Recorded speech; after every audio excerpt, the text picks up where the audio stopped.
जामिया और एएमयू का खास करके जिस तरह से उसको टारगेट किया गया है, कि आपको लगता है कि ये सरकार की तरफ से मुस्लिम इंस्टीट्यूशंस की खास करके एक सेलेक्टिव टारगेटिंग है, और जिस तरह से कोरोना शुरू होने के बाद भी कोरोना जिहाद और फिर जामिया के स्टूडेंट्स को अरेस्ट करके उनको दिल्ली वायलेंस का दोषी बताने की कोशिश की है, तो इसमें क्या आपको लगता है कि सरकार पर्टिकुलरली मुसलमानों को चुन के टारगेटिंग कर रही है क्योंकि वो इजी विक्टिम्स है? कन्हैया कुमार। जिस साथी ने भी ये सवाल पूछा है, कई साथियों उनका, की तरफ से असल में हाँ, मैंने जोड़ करके एक सवाल बना दिया उसको। सभी सभी साथियों का बहुत बहुत शुक्रिया। सवाल जो पूछा गया है उससे संबंध में मैं एक बात स्पष्ट कर दूं। प्रधानमंत्री जी ने अपनी तकरीर में कहा, अपने भाषण में कहा कि आपदा को अवसर के तौर पे देखना चाहिए। लेकिन हमको लगता है कि ये अवसर इस रूप में देखना चाहिए था कि देश में और रोजगार कैसे पैदा किया जाए, गरीबी को कैसे कम किया जाए, हम आत्मनिर्भर अपने उत्पादनों में कैसे बने। लेकिन उनके जो मुलाजिम हैं शायद उसको गलत तरीके से ले लिए। वो अवसर को इस रूप में देख रहे हैं कि कैसे इस देश में जो बोलने वाले लोग हैं उनको चुप करा दिया जाए। जहां तक सवाल है स्पेसिफिकली मुस्लिम कम्युनिटी को टारगेट करने का, तो इस संबंध में मैं ये कह दूं कि जो व्यवस्था आज हमारे सत्ता पे काबिज है, उसकी शुरू से ही एक पहल रही है कि समाज को कैसे धर्म के नाम पे बांटा जाए। और इसकी शुरुआत 2014 में नहीं हुई है। दरअसल इसकी शुरुआत आजादी के आंदोलन के दौरान ही हो गया था कि कैसे भारतीय समाज को धर्म के आधार पर दो अलग अलग हिस्सों में बांटा जा सके। और मैं समझता हूं कि उसका जो बीजारोपण किया गया था आजादी के आंदोलन के दौरान,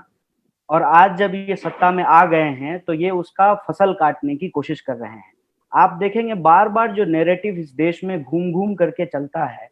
वो ये कहा जाता है कि जो मुसलमान भारत में रहते हैं वो भारत में रहते हैं, लेकिन वो समर्थन जो है वो भारत के विरोध करने वाले लोगों को करते हैं। तो वो क्या कहना चाहते हैं? वो दरअसल इस देश के भीतर ही एक इंटरनल इनमी खड़ा करने की कोशिश करते हैं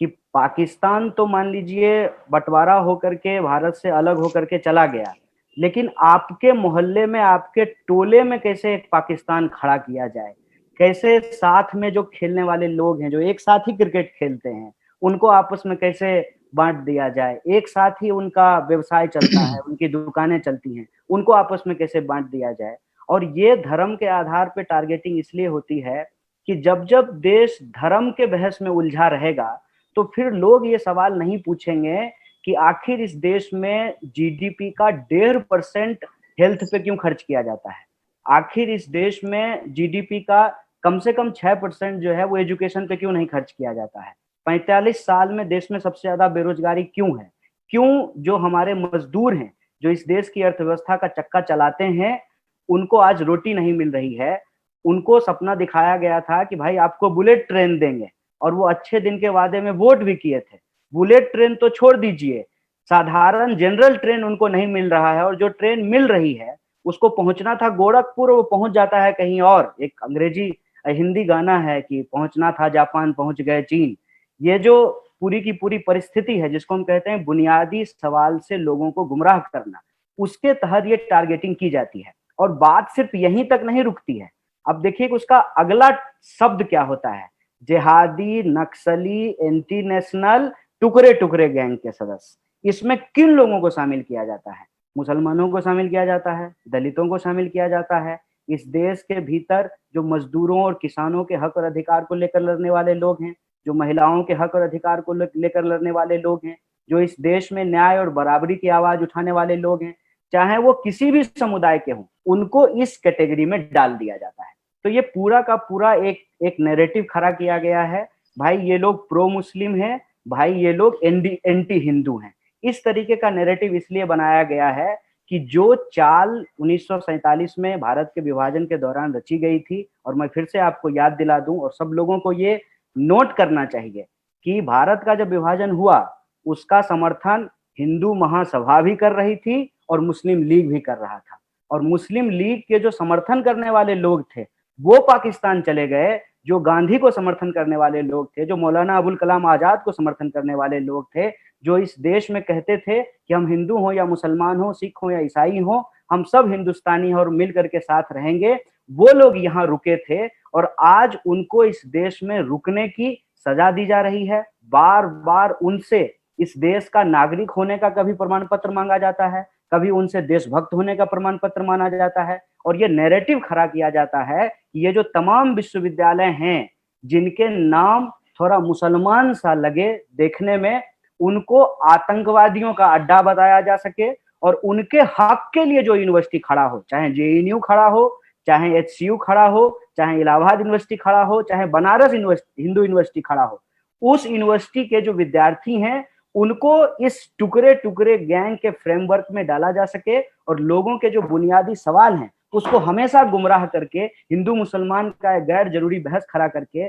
जहां तक कोरोना का सवाल है उसमें भी आप देख लीजिए कि लॉकडाउन तैयारी के साथ होना चाहिए था, लॉकडाउन तैयारी के साथ नहीं किया गया। लॉकडाउन करने के बाद इस देश में हजारों लाखों करोड़ों लोगों को परेशानी हुई, डॉक्टरों के पास पीपीई किट नहीं है, लोगों के पास दवाइयां नहीं पहुंची हैं, टेस्टिंग नहीं हो रहा है, अर्थव्यवस्था की हालत जो पहले से खराब थी वो और ज्यादा खराब हो गई है, बेरोजगारी का दर लगातार बढ़ रहा है। जिनको जो पढ़ाई कर रहे थे तो उनको चिंता है कि पढ़ाई उनकी कैसे खत्म होगी, जो पढ़ाई खत्म कर लिए थे उनको चिंता है कि नौकरी कैसे मिलेगी, जिनको नौकरी मिल गई थी उनको चिंता है कि उनकी नौकरी कैसे बचेगी। इन तमाम सवालों को गुमराह करके ये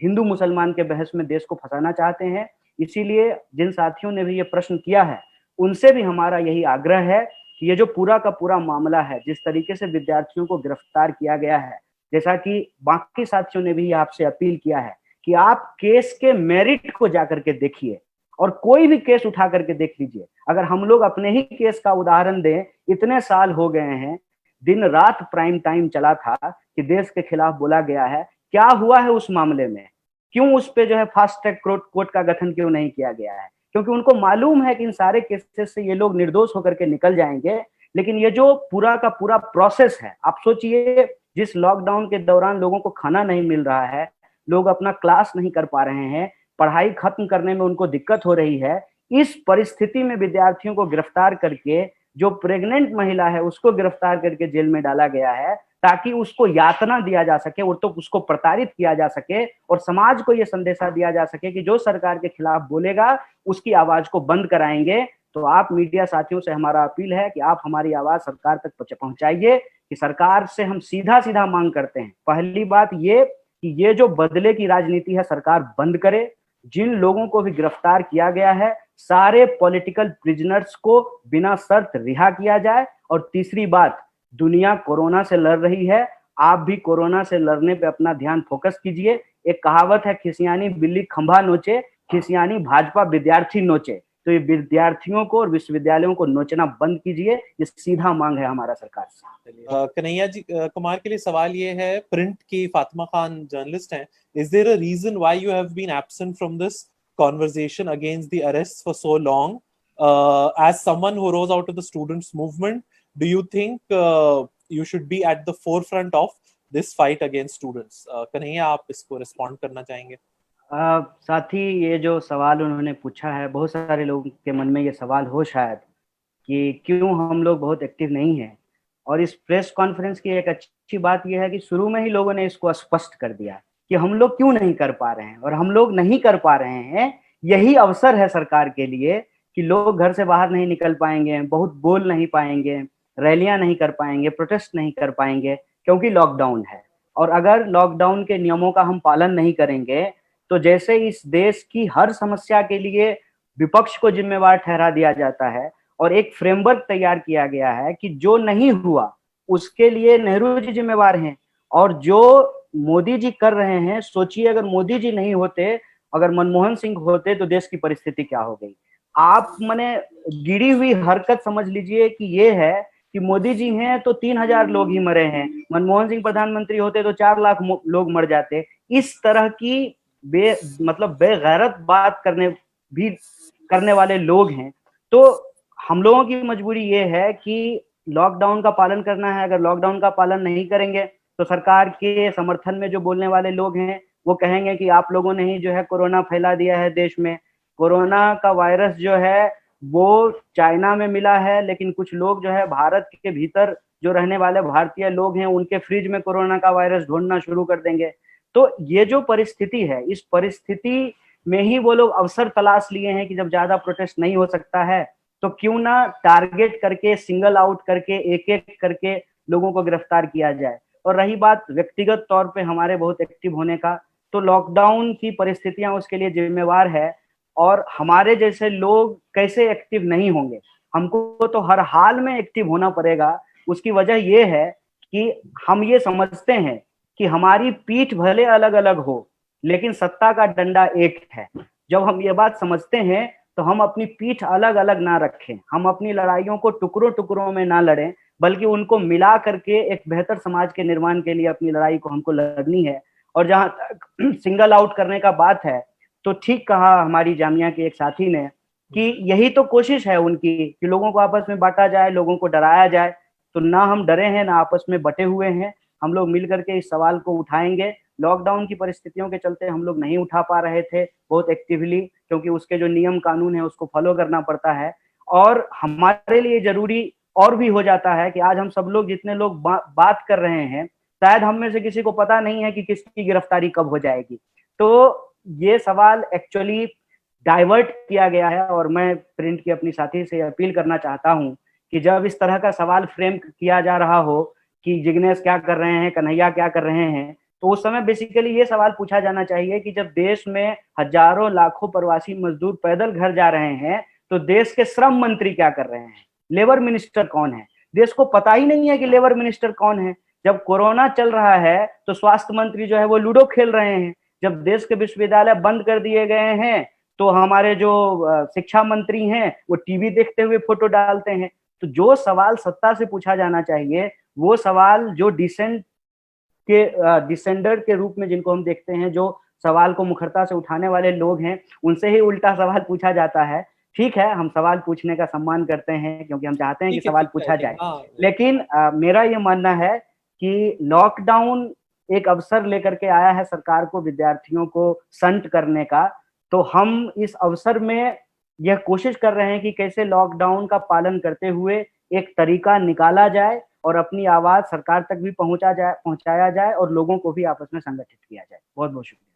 इस खबर को अभी लाइक करें, शेयर करें और ऑनलाइन न्यूज इंडिया की सभी खबरें अपने मोबाइल फोन पर सबसे पहले देखने के लिए अभी चैनल को सब्सक्राइब करें और घंटी जरूर दबाएं।